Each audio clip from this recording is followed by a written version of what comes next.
Hi friends, இன்றைக்கி அம்மாவுடைய காலையில் பண்ணுற ரொட்டீன் வேலையை பற்றி தான் பார்க்க போகிறோம். அம்மா பார்த்திங்கன்னா 5 மணிக்கே எழுந்துருவாங்க, மாடுங்க இருக்கிறதுனால. காலையில் பார்த்திங்கன்னா வாசல் தெளித்து கோலம் போடுறதுலேருந்து சாணி வாரி கொட்டிட்டு டீ போடுற வரைக்குமே 6 மணி ஆகிடும் அம்மாவுக்கு. நான் சின்ன வயசாக இருக்கும்போதும் சரி, வளர்ந்ததுக்கப்புறம் சரி, இது வரைக்கும் நான் வாசல் தெளித்து கோலம் போட்டதே இல்லை. அம்மாவே தான் பண்ணிவிடுவாங்க. காலையிலே பார்த்திங்கன்னா இந்த சுட்டி பையன் எழுந்துக்கிறான். அவனையும் பார்த்துக்கிட்டு சமையலையும் முடிக்கணும்.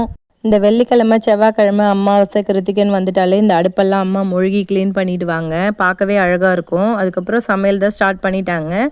எப்போவுமே சமையல் வேலை அதிகம் அம்மா எனக்கு தரமாட்டாங்க. காய்கறியெல்லாம் எடுத்து கொடுத்துட்டாங்க கட் பண்ணி கொடுக்க சொல்லி. நான் கட் பண்ணி கொடுத்துட்டே இருந்தேன். அம்மா பார்த்திங்கன்னா ரசமும் சாதமும் மட்டும் அடுப்பில் பண்ணிட்டாங்க.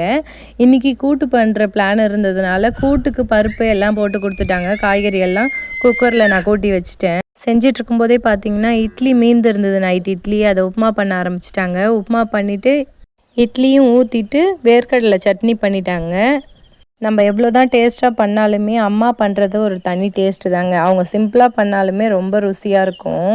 ரொம்ப அதிகமாக வேலை இருக்கும்போதும் கொல்லையில் வேலை இருக்கும்போதும் ஏமா கேஸ்லேயே சமைச்சிரு அப்படின்னு சொல்லுவேன். ஆனால் அம்மாவுக்கு வந்து அடுப்பில் சமைக்கிறது தான் பிடிக்குதுன்னு சொல்லுவாங்க. வேலையுமே சட்டுன்னு ஆகிடுது அப்படின்னு சொல்லிடுவாங்க.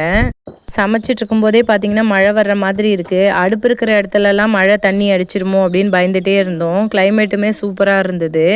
வேஸ்ட் ஆகிற காய், க்ளீன் பண்ணுற தோல் எல்லாத்தையுமே சேர்த்து அம்மா மாடுங்களுக்கு தான் கொடுப்பாங்க. கீழெல்லாம் கொட்ட மாட்டாங்க. இந்த கேப்லேயே பார்த்திங்கன்னா எல்லா மாடுங்களுக்குமே பார்த்திங்கன்னா தீவனப்பில் கட் பண்ணி போட்டுருவாங்க. காலையிலே மாடுங்களுக்கு தண்ணியுமே காமிச்சிட்டு மறுபடியும் சமையல் வேலைக்கு வந்து இந்த கேப்பில் பார்த்திங்கன்னா சாதமுமே வந்துடுச்சு. வந்து வடிச்சும் விட்டுட்டாங்க. பொரியலுமே பார்த்திங்கன்னா உருளைக்கிழங்கு பொரியல் தான் பண்ணாங்க. அம்மாங்களை மாதிரி கஷ்டப்படுறவங்க யாருமே இல்லைங்க. கஷ்டத்தையும் வெளியே சொல்லிக்கவே மாட்டாங்க. எவ்வளோ தான் வலியாக இருந்தாலும் தாங்கிப்பாங்க.